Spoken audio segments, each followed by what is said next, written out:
చాలా మంది చిరకాల కోరిక ఇది.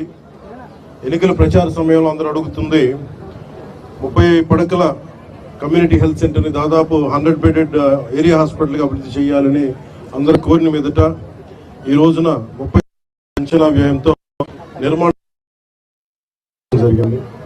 అదేవిధంగా 2 కొత్త బ్లాకులు మరియు OP ward, mortuary ward, dialysis మరియు బ్లడ్ బ్యాంక్, అధునాతన మెషిన్లు అందుబాటులోకి రావడం జరుగుతోంది. నూతనంగా dermatology departments ophthalmology, radiology, pathology departments, ENT departments కూడా ఏర్పాటు చేయడం జరుగుతుంది.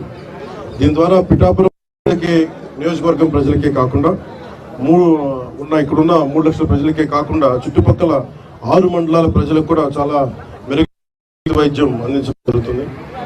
ఇది గౌరవ ముఖ్యమంత్రి శ్రీ నారా చంద్రబాబు నాయుడు గారి సారథ్యంలో కూటమి మాటిస్తే ఎలా నిలబెట్టుకుంటుంది, ఉన్న ఆర్థిక ఇబ్బందులను తట్టుకొని మరీ ఈ రోజున ముందుకి ఈ హామీలు ముందుకు తీసుకెళ్తా ఉన్నాం.